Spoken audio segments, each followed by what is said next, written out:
Sharing Resilience, Civil Defense, and Lessons for Europe. We've been talking a lot about hard defense today, military topics, a lot of weapons and financial aspects of defense. But in this session, we're going to talk about something I think that is equally important, and that, of course, is the dimension of civil, the societal dimension, as well as the topic of resilience. This side event is co-organized by the Heinrich Böll Foundation in Warsaw. We're very grateful for their support. My name is Adam Reichert. I'm the editor-in-chief of the New Eastern Europe magazine, which we also did a special issue on the Baltic Sea region recently with Heinrich Böll Foundation. So I do encourage you all to check that out. The topics of defense, but also civil defense, are touched upon in that issue as well. We have about an hour for our discussion, and I'm going to just briefly introduce our panelists. We have a really great group of panelists from wide perspectives to talk about this topic. And there are many dimensions that we can focus on. So I think we're going to try to keep to a few important ones that each of our panelists see, but we'll also try to draw out some of the important lessons from each of the perspectives. And of course, I hope that we will have time for some discussion with you as well. So just briefly to my left is Linda Ozola. She's a member of the Riga City Council, also a former member of the Latvian Parliament. Welcome. Thank you. Next is Ambassador Šota Gviniera, who is an expert in national security strategy, NATO integration, hybrid threats, and democratic resilience. He is also a senior fellow at the Delphi Global and at the Economic Policy Research Center, has over 20 years of experience in diplomacy, defense, and international cooperation. Thank you for joining us. And Marta Kubica, who is the Chief Executive Director of the European Leadership Network in the Warsaw office. She has over 20 years of diplomatic experience, including in the US and Israeli missions in Poland. So as you can see, we have a really nice broad variety of perspectives looking at this topic of resilience and civil defense. And I would like to kind of break it into two parts for the beginning before we go into the Q&A. And the first section is going to be kind of a bit of a kind of setting the stage, an overview discussion of how each of our panelists sees the current aspects of civil defense and resilience, what are the challenges, what are the gaps from their perspectives. And then I will in the second round, dig a bit deeper based on their discussions and get into some of the specific topics. And then hopefully we'll have time to interact with you because I'm sure you have some important questions and will help us also draw the conversation. So maybe Linda, let's start with you because you're from here. You're from Riga. Welcome to Riga. Thank you very much. It's very nice also to be here. So we appreciate the very welcoming feeling that we get here in Riga. How does the situation look like from your perspective, from the city of Riga's perspective, which I think it's fair to say is a frontline city in terms of NATO and the European Union? Couldn't agree more. Shall I say also a few words why I'm here? Because for the previous 5 years, from 2020 to 2025, I was a deputy mayor in Riga, working specifically with safety, security, civil defense issues. So I was the one behind, in the political management, behind the way we developed our crisis management and civil defense system in the capital city of Latvia. So, and I think this discussion is very nicely linked to the previous one that was hosted in this very room. It was a conversation with the Ukrainian artist Andriy Dostliev, and he also touched upon the issue of resilience, saying, you know, it has become a buzzword. And it has. I mean, everybody agrees to that. And then that's a good question. What every person present here, what you put into this term, what it means to you. Because to me, as listening to the Ukrainian artist, I was thinking like resilience, for me, it is being able to manage in various situations, easy, difficult ones, war times, peace times, and actually it equals to hard work at all times. Resilience is not it's not about hipstery attitudes, you know. It is about hard work. In Riga, working with civil defense, when war in Ukraine started, of course, in our country, that was a window of opportunity to put this priority high on the political agenda.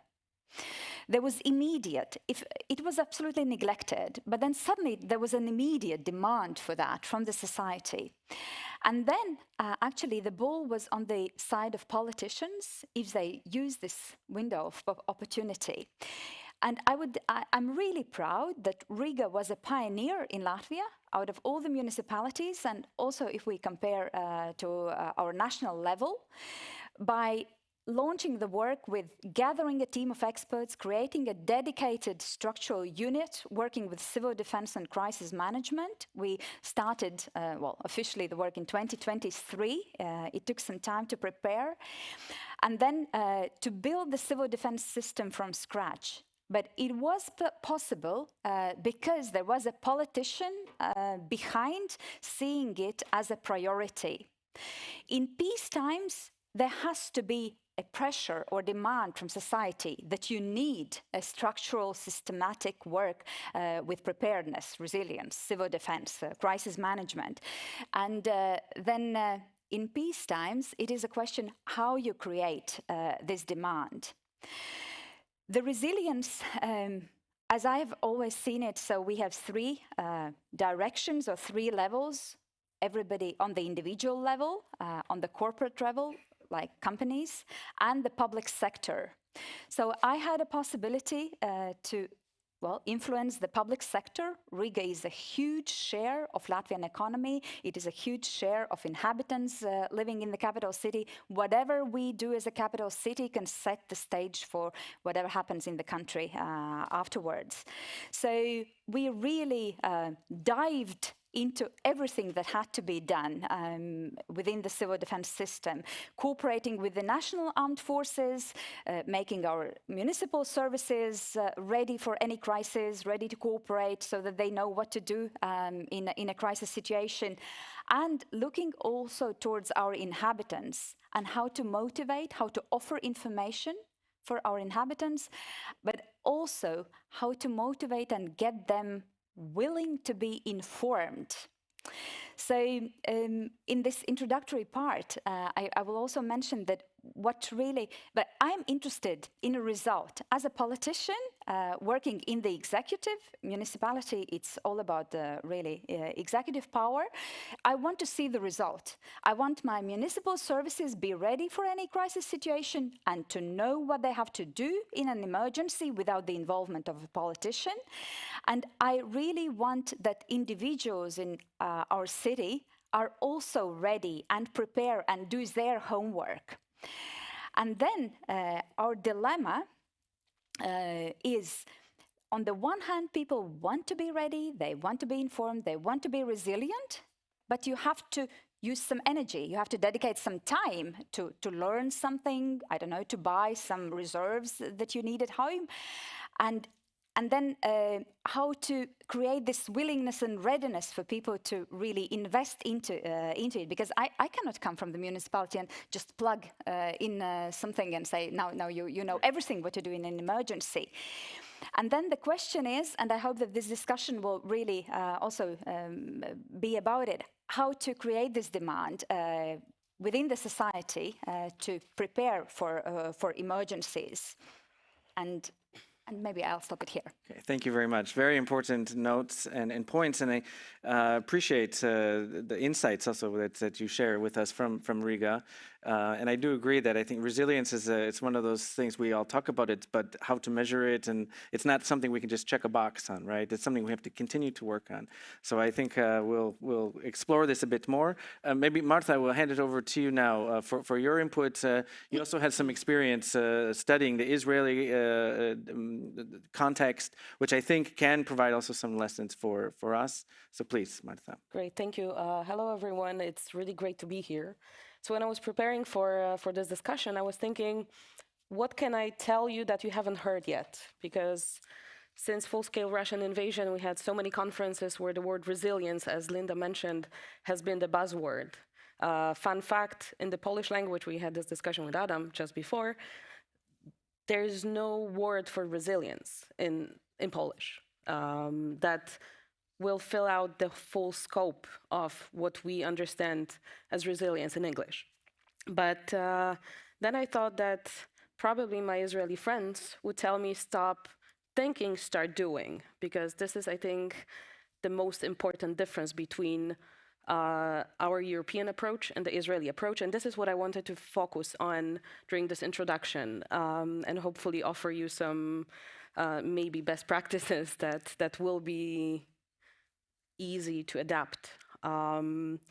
So first of all, resilience, I think there's a different mindset. In Europe, I definitely want to speak from Polish perspective. I'm based in Warsaw. But we work closely with our Baltic friends, with the Czech friends, with Romanian friends. Central Eastern Europe is where we work, and of course our friends in Israel. And there is a different mindset. So I don't know if you agree with me. This is my personal observation, but I have a feeling that at least in Poland we have this approach that if something happens, we'll worry then. And we can see it repeatedly. I'm not talking war preparations, I'm talking natural disasters. Every couple of years, we have big floods in the south. We never learn. I'm sorry to say that. And the Israeli mindset is something wrong will happen, whether it's war, whether it's natural disaster, whether it's a big car accident or a big accident in general, or a fire. So we have to be ready. And this is not something virtual. It's something that the society is aware of. And I think this is the biggest difference. And this is the biggest lesson for us in Europe to take from Israel. The mindset behind civil defense. And the mindset is, and I think this can refer to what Linda said, the biggest challenge is that real security starts with people. It doesn't start with the government. It starts in the bottom with the people, with the society. And if people have the mindset of and a sense of shared responsibility, then it's easier to conduct education campaigns on municipal level or national level. If we do have a feeling of shared responsibility for ourselves, our families, our communities, and our country, because it starts all the way in the bottom. So civil defense in Israel, it's not just a technical structure or a list of shelters. It is a social, it's a social construct. And I think this is where we should start. So it's as much as psychology and trust as it's about protocols and shelters that are equally important. And it is a part of life. It's not a construct coming from the government or from municipality. And I have a feeling that in Europe, when there is a crisis, we open a working group with many different experts. Commission, maybe? A commission, maybe. Not everyone can attend, so we'll move it to next week. And in Israel, when there is a crisis, they open a WhatsApp group and things are starting to happening immediately. So preparedness in Israel is a part of life. It starts from the very early age. Children learn it at school. Communities practice it. There are community leaders that are not necessarily officials that know what to do in case of a crisis before the first responders arrive. And I think that the heart of this approach is that we cannot control the threat, but what we can control is how we are prepared to face it. And definitely this is something that we can learn, even though we cannot copy-paste Israeli solutions. And I think we're going to discuss it later, from what I understand. But basically, the most important thing, in my opinion, is this shift from fear to agency. That if we're not afraid because we know what to do, and we know what to do because we practice it, even if it might not happen. So we're not asking exactly what if, but we're saying, we know what to do when something happens. I know that many of you probably at this point think of October 7. How country that is so resilient with supposedly one of the best armies in the world, great intelligence, and prepared could allow October 7 to happen. And when you look at the transcripts of 911 calls, for example, or we definitely can say that October 7 was a big failure on many levels. But when you look closer at the civil defense, people did exactly what they were trained to do. They knew who to call. They knew how to organize themselves. When you look at the small villages near the Gaza border that were attacked, every single house there has a safe room. This is also part of a broader legislation in Israel, starting in the 70s, that every new building, every public building has to have a reinforced part that can become a shelter in times of crisis. So every single of those houses, they had a safe room, small reinforced. Usually those safe rooms are rooms for children because they're the most safe. But they were supposed to protect all the communities there from the missile attacks, not from physical infiltration by terrorists. So they don't have lockers inside. Because if a missile falls and the whole building collapses, you don't want to get stuck. So you don't have a locker. But when you have hundreds or thousands of terrorists attacking your house, you cannot lock yourself inside. So that was one of the lessons learned, that post-October 7, the lockers in Israel, the safe rooms in Israel, they also have lockers now, just in case. Well, today, hopefully the deal will be signed and the ceasefire will enter on Sunday and all the hostages will be released. And the war will end. This horrible war will end. So we're really looking forward to that. I didn't expect that when I'll be sitting here on stage, those things will be happening as we speak. So it was great to get good news in the morning. But what I wanted to say that we do have a feeling that civil defense in Europe is something that's managed by governments, either national or local, while it's a shared national mission in Israel. It's not responsibility that's delegated upwards. So when something happens, people don't ask who's in charge. They ask who can help. And people know what they're supposed to do because, again, they do have their roles. They trained it. And I would like to just give very briefly 4 very practical lessons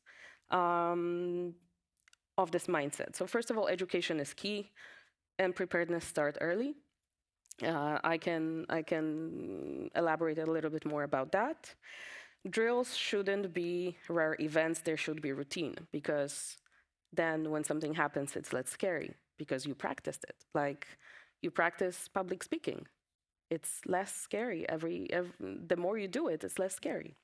Community leadership in every neighborhood is very important. And again, I'm talking people who have been trained to act in the first crucial minutes. I'm not talking officials. And last but not least, it's something that we cannot forget, and it's psychological resilience.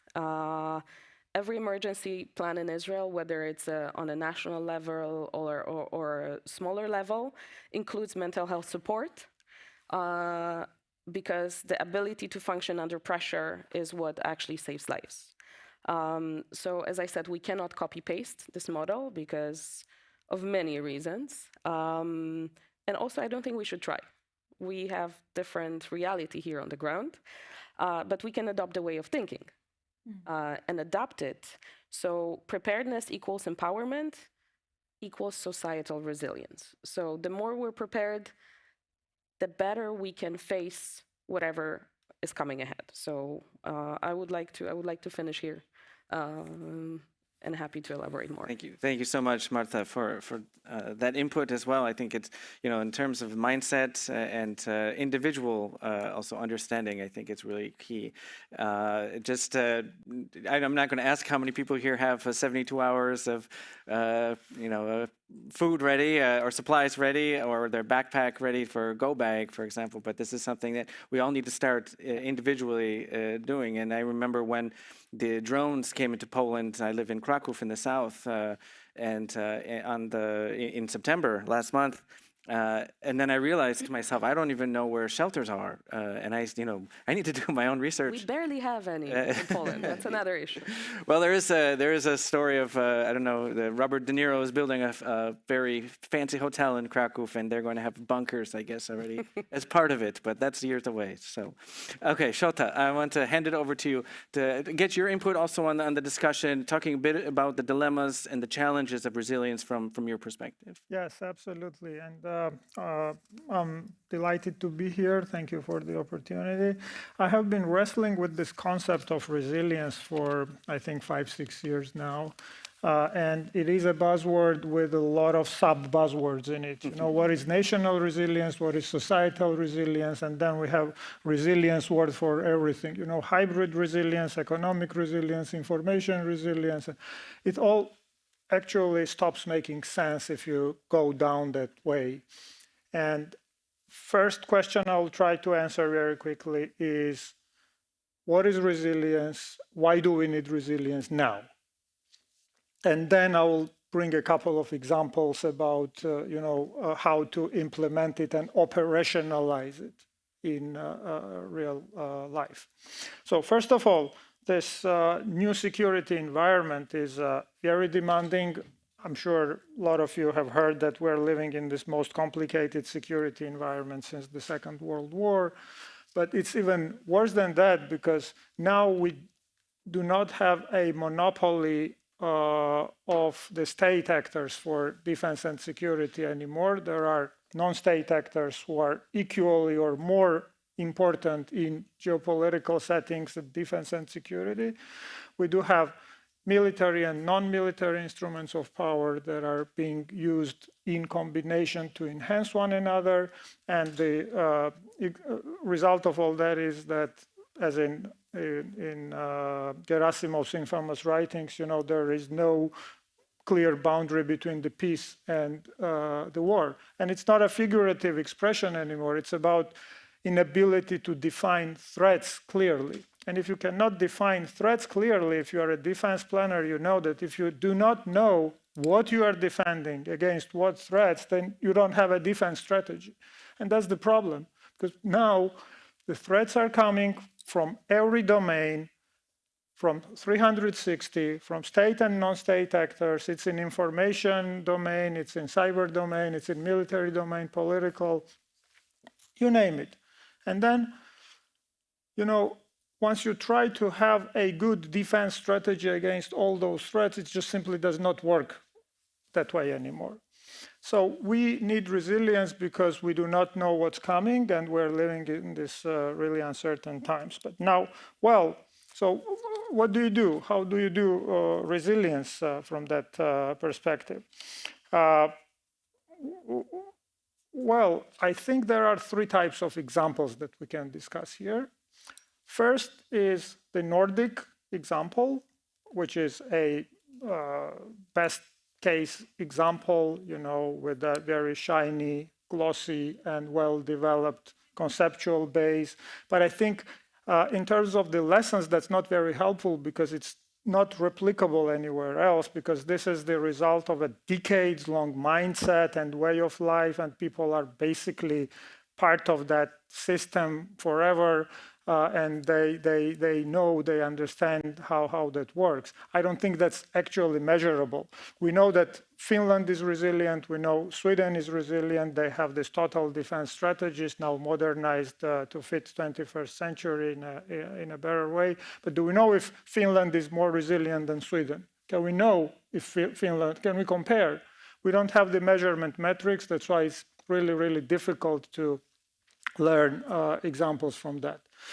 Then The second set of examples are examples like Israel and Ukraine, which are the wartime examples. And again, it's very difficult to replicate it elsewhere because when you are in war and when the main instinct that you have is survival, you can't push the limits of resilience because you just really have to.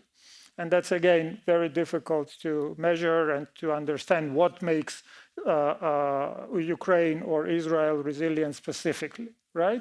And there is this third types of lessons, which I think are the best way to learn about resilience, which is the failure examples. And here, unfortunately for me, tragically for me, I have to bring the example of my own country, Georgia. And, we have been under this hybrid warfare pressure from Russia for decades, and we thought we were resilient. We were resisting Russia's pressure when everybody was flirting and playing along with Russia. We were going against the tide and stubbornly kind of resisting all that pressure. And now all of a sudden we see that Russia has started this absolutely illegal, unheard of, crazy war in Ukraine, and everybody is now against Russia. And the only country that is really, again, going against the tide and is following Russia's pressure and has turned into a pro-Russian actor is Georgia. Why? Why that happened? I think we have quite a few specific measurements in there that can be basically learned as the factors that have affected Georgia's resilience in a negative way. First is the fear, second is the confusion. And in every pieces of literature that I have read on resilience, quite limited by the way, these are the two variables that are outlined as the most important, right? And if you live under this constant threat of Russian occupation and military pressure, and you know that your citizens are kidnapped from that occupation line on regular basis, and they have tanks there, 20 kilometers away from your capital, and they're crazy, actually, they can do anything they want.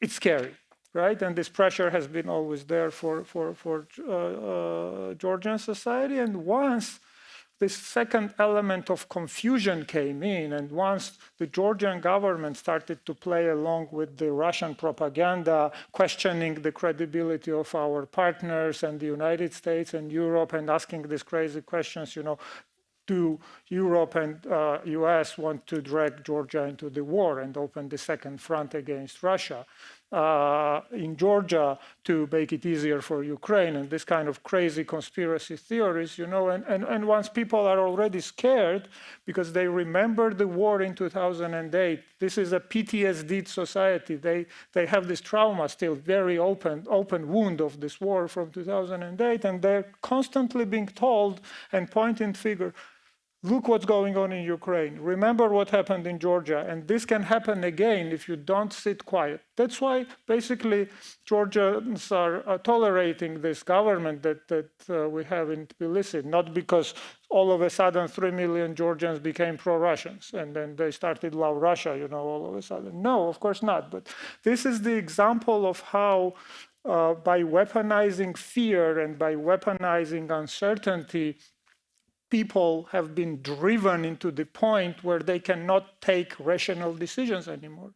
And this is how, by the way, Yuri Bezmenov, who is a KGB officer who defected in 80s to Canada first and then United States, defines the first phase of active measures, which is demoralization. He explains the fait accompli of demoralization when the society basically is disoriented to the extent that they cannot distinguish truth from false anymore, and they cannot defend their own interests. And no matter, even if you shower them with the facts, and the propaganda channel is telling them something different, they cannot still absorb the facts anymore, and they lose the ability to actually defend their own interests from this perspective. So to make it even more specific, trust in government institutions is something that is absolutely crucial for the national and societal resilience. If you are not sure that your police your military and your political leadership will defend you, your community, and your society during the crisis, you cannot be resilient as an individual in this case. So it's also very symptomatic and very interconnected across the layers. So it's individual, community, organizational, national, and then multinational levels. So we try to measure resilience across these five layers. And now, finally, if that's about, the lessons that we can basically point out, there is another buzzword, which is whole of society approach. And now it's such a, fashionable term. Everybody likes to use it. So we're doing now all of a society approach. Really, seriously, how? I mean, what makes your approach all of a society approach? And then the easy answer is we want our government institutions, private sector and industry and civil society and think tank and academia work together. Oh, good, very good. But how are you actually achieving that is another problem. So this whole of society approach, if you really distill it, it boils down to readiness. And that's my most important takeaway and the positive lesson. So if people know who is doing what, how and why during the crisis, then there you have this all of a society approach, and they're ready, they're not confused, and everybody has their own role, and they know where to go, where to call, what to do. Your example, you don't know where is your shelter in your city, that's confusion, right? And there are a lot of people who want to do something during the crisis, but they just simply don't know how to participate in this. So preparedness, readiness, clarity, and coordination is the basis of the whole of society approach, which is the core of resilience in my understanding. And that's what Georgia's example is basically showing. Yeah, absolutely. Absolutely. Thank you, Shota, for these points. I think also, talking about the disinformation and confusion, creating confusion, we saw that, we see that all the time, in Europe as well, and on different levels and in different ways. And I'm based in Poland, so I'm going to bring a Polish example again. But when we had the drone incursion, we saw already, on social media channels, a lot of people confused, saying, even believing that these are Ukrainian drones, or not sure that these are actually Russian drones. And how these, these messages and these narratives started, I'm sure we can figure out where they're coming from. But again, it just shows that these, these coordinated hybrid attacks are really aiming at breaking down the trust in society. So I think that maybe comes back with the question to you about Shota mentioned, and you talked about, you touched on it. So I think maybe we can get a bit deeper. How do we build this trust in society? How can we work? How can the different sectors work together in order to strengthen the resilience of the society, so that we can reach this whole of society approach? What are some thoughts that you have from your experience? Yes, indeed. I think Shot finished where I began. So we have made a really nice round. Just to reflect also a little bit on what I heard about this individual level and how to make people work. I mean, you said that you haven't done your homework, Adam. When you go home, do that one. But in recent months, University of Latvia, they had a survey on how ready people are in the Baltic capitals, in Helsinki, the Finnish capital, and some German cities. And when the question was are they getting ready, and what are the obstacles why they are not doing their homework? So in the case of Latvia, 41% of our people said that they don't feel the need, or they feel lack of threat in the current geopolitical situation in Latvia. 41% said that, and 35% said that psychologically it's difficult to think about it. Which, I can understand it very well. But against this background, Latvia is definitely a society where we delegate. you spoke about the shared responsibility in the Israeli example. We're definitely a society, we delegate it upwards. Let somebody do it for me. The municipal or national governance level, that's the best thing. And then we blame them, so not ourselves. And in Latvia, we have, I'm really glad, on the national level, we have a great institution now, right under the Prime Minister, couldn't be higher, the National Crisis Management Center, and they have a really great team of experts.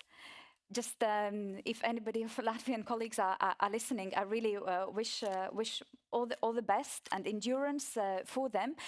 But what I would like us to learn from all the examples and the failures in some cases, that we don't delegate everything to this one institution and don't expect that they will take care of everything. That's one thing, because everybody has to do its part. But I'm a politician, so I can address politicians as well. I have also a great wish for my government to stand behind this new institution. And when the crisis comes, and it comes one day, bigger, minor, major, we don't know, I can very well imagine that also the government, who will be pressured by the society, will say, now, has this institution done everything? And are they the scapegoats if something goes wrong? So my heartfelt wish for my society is that from the bottom and from the above, from the decision makers, we share the responsibility. Otherwise, we will fail, and that's what we want to learn from Georgia. When you mentioned about this confusion created by the government, so there is also the role of the decision makers and the politicians, and they were elected by the same people. And what they did, they just poured some more oil to burn to burn the situation. To boil the situation. So it is our responsibility, each of us, whom we elect, who are the decision makers, whom we allow to make the decisions. And of course, we are close. We have one elections behind us, one elections coming up in a year's time. A very heated atmosphere in my country, and we are worried, and we are willing to learn from Georgia, to take care of what politicians will be deciding, because the trust in governmental institutions also in my country, it's very low, not to speak about the political community, it's even worse. So how to avoid a tragedy? We don't want that.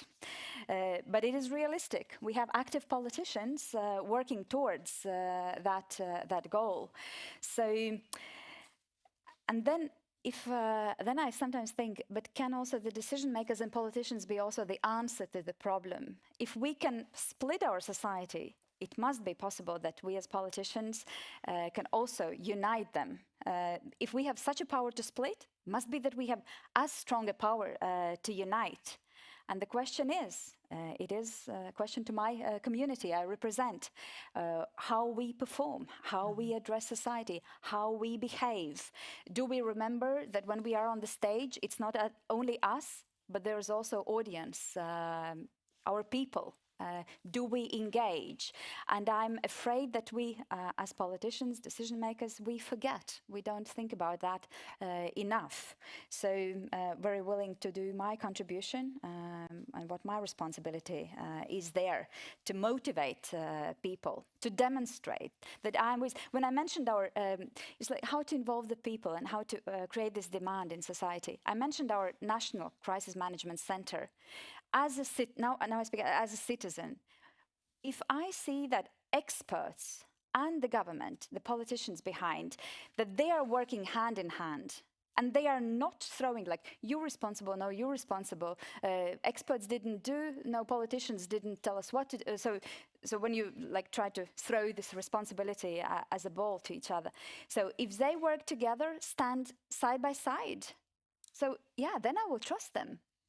And if they will say that I have to do my 72-hour bag, I will most probably go and buy that battery-powered radio so that I have it at home.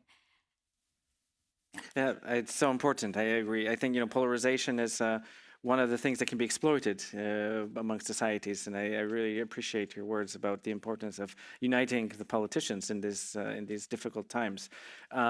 Marta, I want to come back to you briefly about areas that you see, because you do a lot of work in the region of Central and Eastern Europe.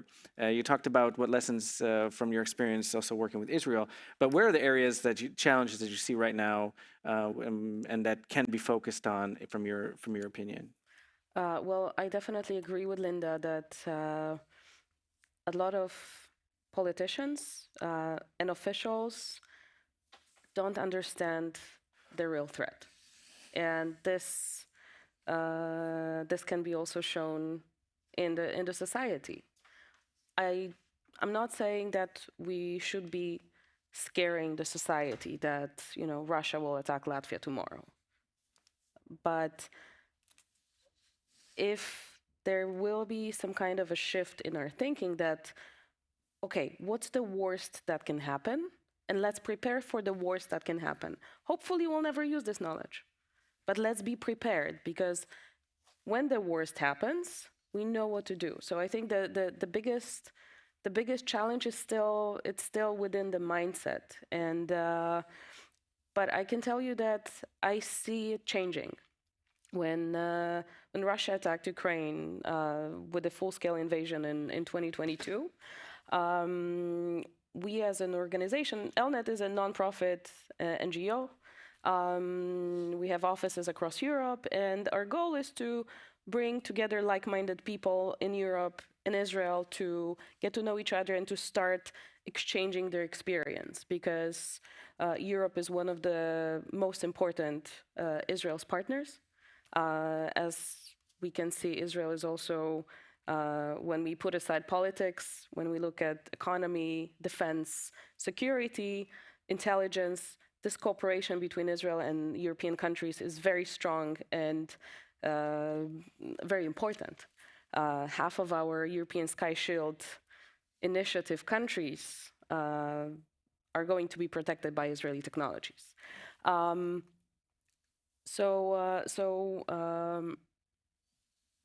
What we tried to do back then, we're not a charity organization, but when I saw what's happening in Ukraine, and when we saw the millions of refugees pouring into Poland in the early days of March 2022, I had a call with my board. Of course, I have a work plan, I have a budget, right?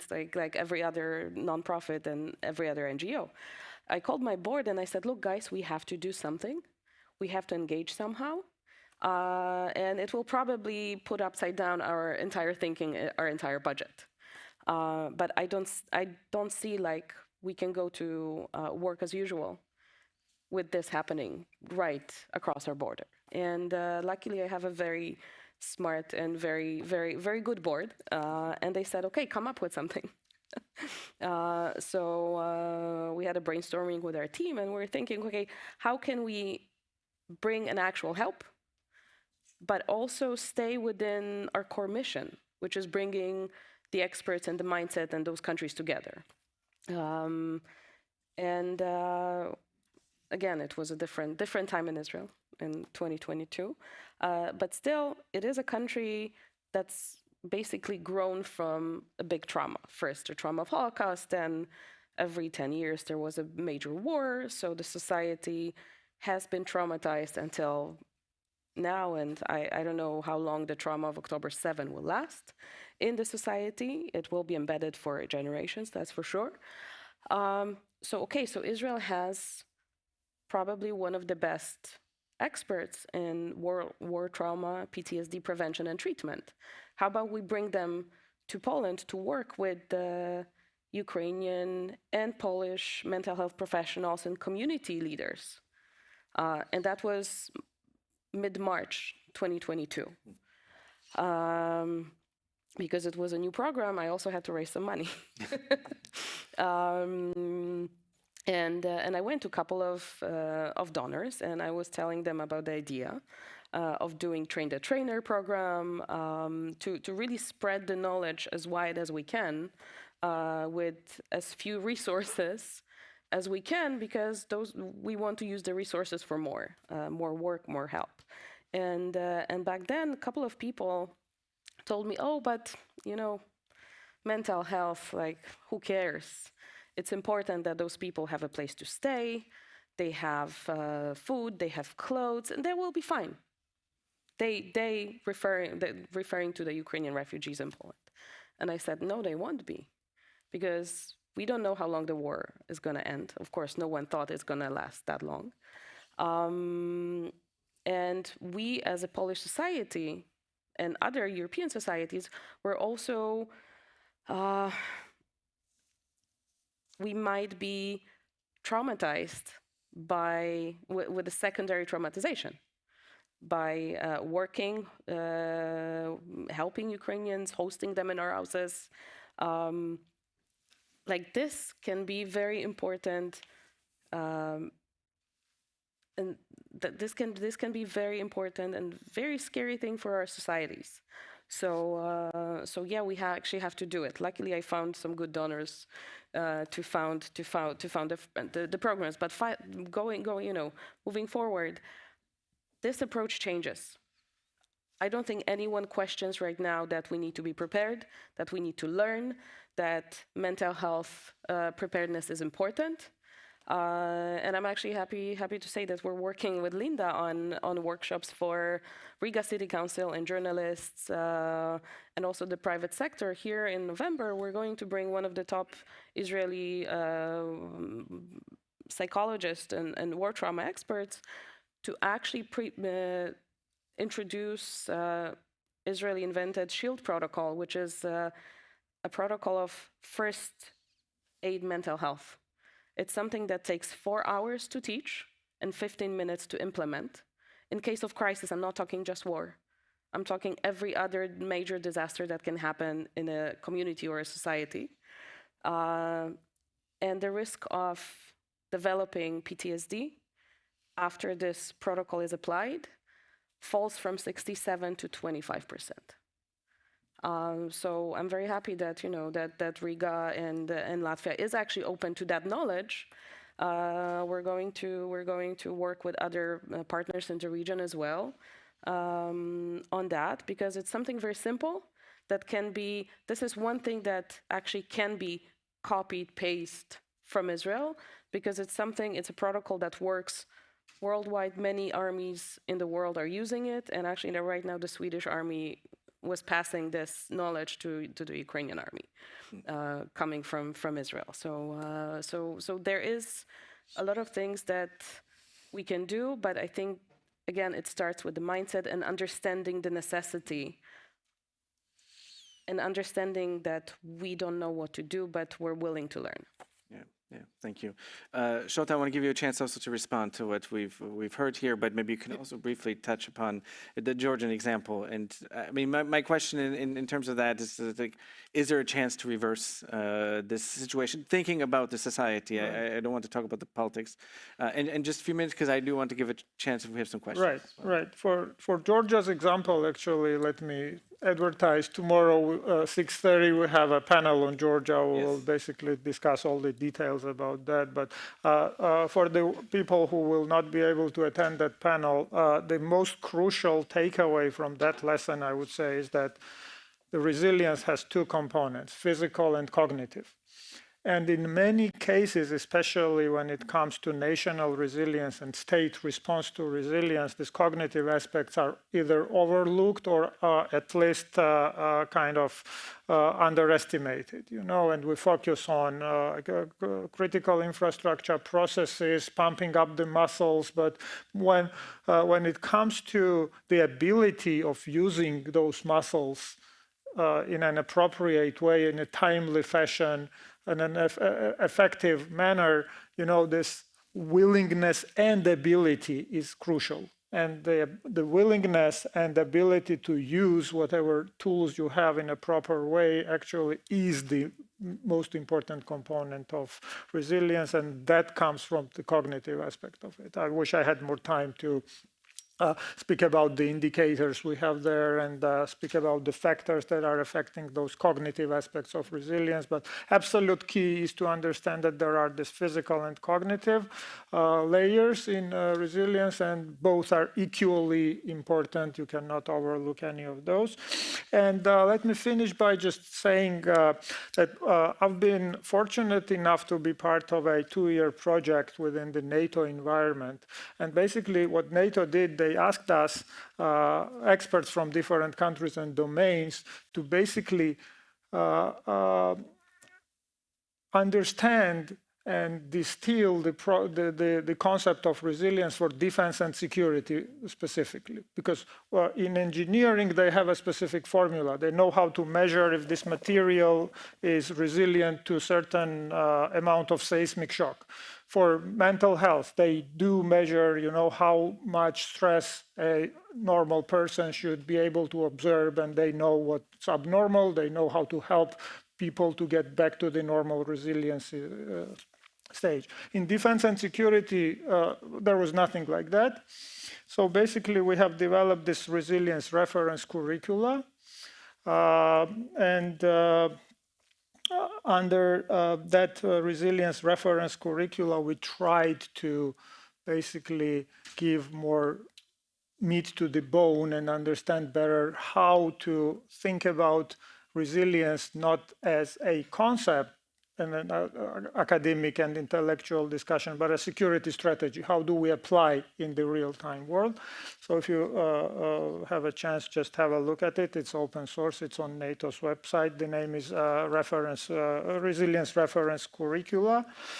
And that's the finding from that curricula is also that, you need to be prepared, you need to be able and willing to use the tools that you have, and physical and cognitive aspects of resilience are crucially important.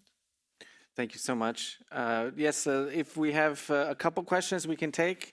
I know we're standing in ahead of the dinner, but yes, one here, and there'll be one in the back. Thank you so much, Minna Olander. I'm an associate fellow at Chatham House. I just wanted to pick your brains a little bit on something that I've been, or I'm currently also thinking about a lot in terms of this whole resilience discussion, because I agree that there's a lot of conceptual buzz and also misunderstandings about this. And even in the societies that are very resilient, let's say in the Nordic Baltic region, I think we are now faced with this so-called, or what I have called, the resilience dilemma, that we have sort of like misunderstood resilience to be a deterrent, whereas it's actually a defensive strategy. And we have imagined that if we only build this deterrence by resilience as a form of deterrence by denial, Russia will sort of get bored with attacking us because it will have no effect.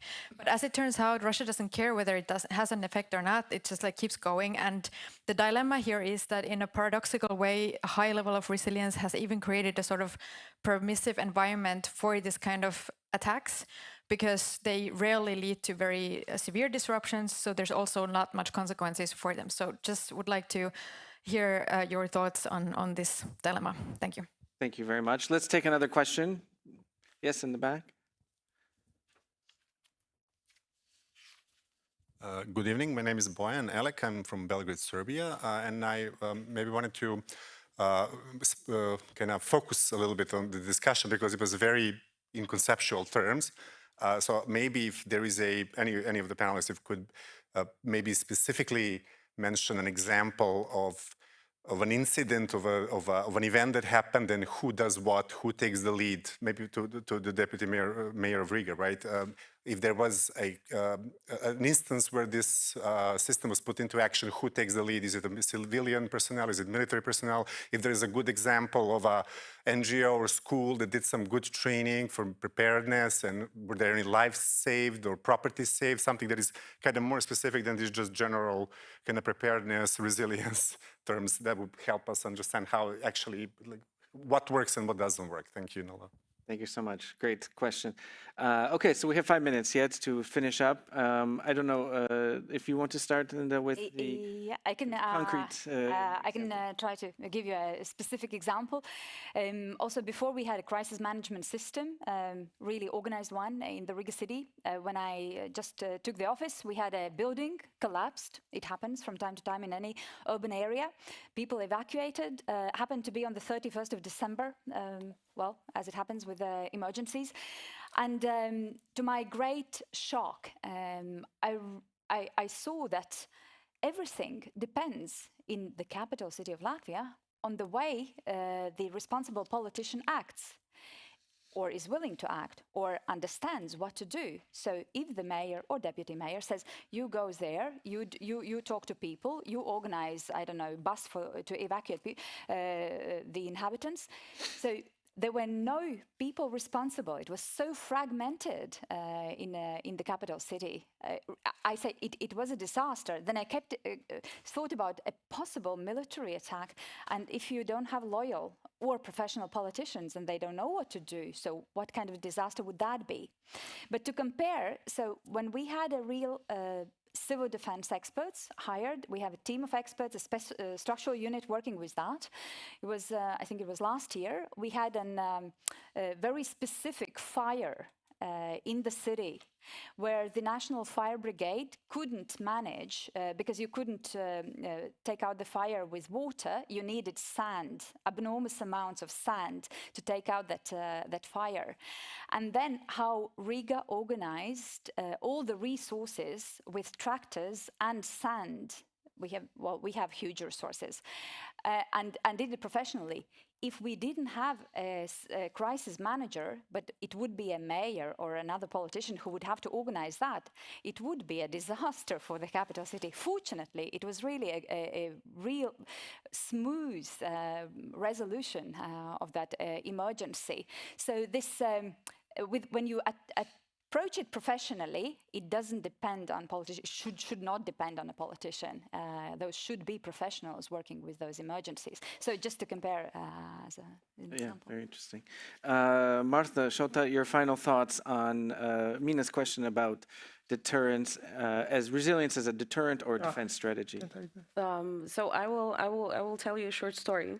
I was attending one of the conferences about the security of the Baltic Sea a couple of months ago, and one of the very high-level admirals from the Polish army was standing there and telling us about all the accidents with the Shadow Fleet and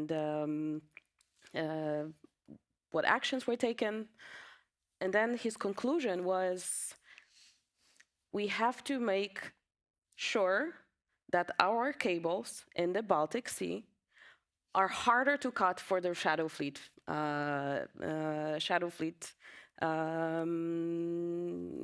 ships, which shows you exactly what you're saying. We should not be making things harder for Russia to attack us. We should make sure that we do everything that they don't dare to attack us. And this is another discussion, but I think it all goes back to the mindset. We do not live in a peaceful times. So we shouldn't have our mindset set on how to behave in the peaceful times, because the state actors that are fighting against us, that are destabilizing our societies and our countries, they are in the war mode.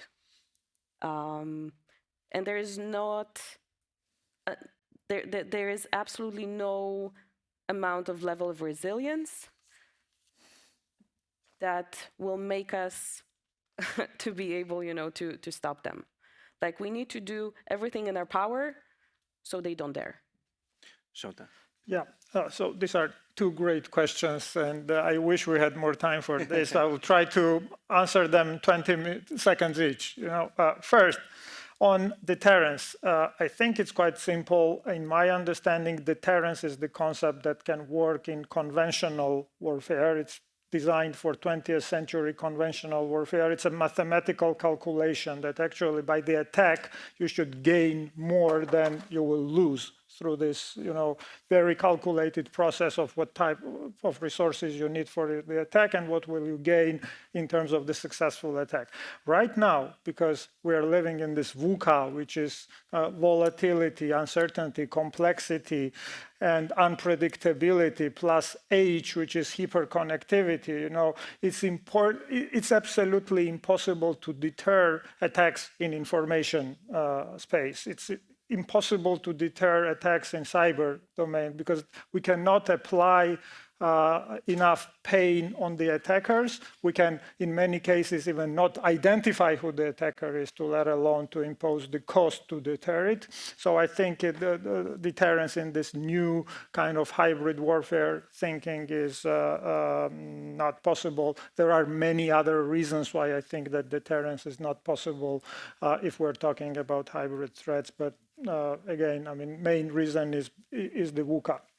And then quickly about the example, I think the best example of resilience, again, lies into this conceptual aspect of it. And what makes resilience different from resistance, robustness, or good response? Resilience is resilience because of the ability to recover from the adversity and to bounce back to the normal situation, however you define normal, And when there was a massive cyber attack on Ukraine in the beginning of the Russia's invasion in 2022, this cyber attack actually brought down almost most of the government communications and most of the government servers, causing a severe disruption at that time. But Ukraine showed incredible resilience because in the matter of hours, they were able to restore